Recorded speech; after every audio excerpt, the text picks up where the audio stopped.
এত রোদ, তারপরও আজকে বের হয়ে গেলাম। হ্যালো এভরিওয়ান, আসসালামু আলাইকুম। সবার কী অবস্থা, কেমন আছেন? আমি আলহামদুলিল্লাহ অনেক ভালো আছি। আর আজকের ভিডিওটা কে কোন জায়গা থেকে দেখতেছেন অবশ্যই কিন্তু কমেন্ট করে জানাবেন। আর আমার পেজে যারা নতুন এখনও ফলো করো নাই তারা কিন্তু অবশ্যই আমার পেজটিকে ফলো করে পাশে থাকবেন। ধন্যবাদ। তো আজকে আমরা 3 জন বের হয়ে গেছি একটু শপিং করার জন্য। আর আজকে মার্কেটে আসার পর দেখতে পেলাম যে মার্কেটটা বন্ধ। পরে মনে হলো না, আজকে তো মার্কেট অফ ডে, এখন কি করা যায়, যেহেতু এসে পড়েছি এখন তো আর এইভাবে চলে যেতে পারি না। তার জন্য দেখলাম যে ফুটপাতে কিছু স্টল বসছিল। আর মার্কেট বন্ধ থাকলে এরকমের ফুটপাতে ওই দোকানগুলোর স্টলগুলো বসে, তো আমরা ওইগুলোই দেখতেছিলাম যে চলে যাব, এত কষ্ট করে এত দূর আসছি যে এখন এভাবে চলে যাব কিছু কেনাকাটা না করে। তারপর আর কি এইখানে 3 পিস দেখতেছিলাম।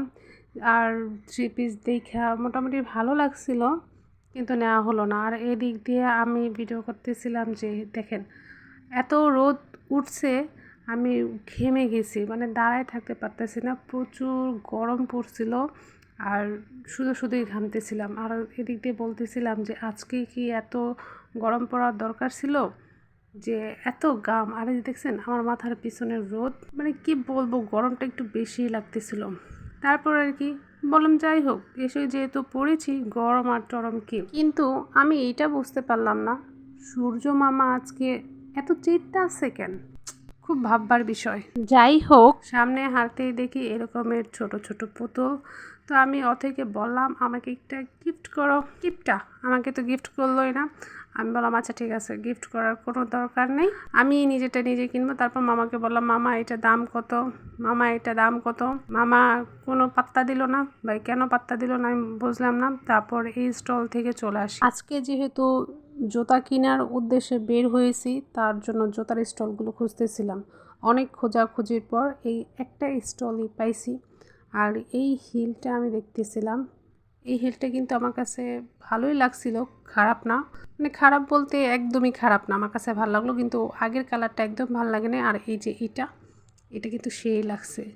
কিন্তু আমি যা মুটকি এই প্লাস্টিকের হিলগুলো পরে মানে নিচের দিকে ডাইবা যাইতেছিল, তাহলে বোঝেন যে আমি কত মুটকি।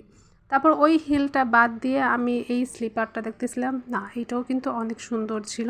কিন্তু আমি আজকে শুধু সব কিছু দেখেই গেলাম, কোনো কিছুই কেনাকাটা করিনি, কারণ আমি ফকিন্নি, আমার কাছে কোনো টাকা নেই। এখন এটা দেখে যদি কারো দয়া মায়া হয়, আমাকে যদি ওই পছন্দের জুতাটা কেউ কিনে দেয়, তাহলে কিন্তু আমি একটুও রাগ করব না। বিশ্বাস করেন, আমি একটুও রাগ করব না, মন থেকে বলতেছি। তারপর বুকের মধ্যে পাথর চাপা দিয়ে পছন্দের জিনিসটাকে পিছনে ফেলে রেখে এসে সামনের দিকে চলে আসলাম।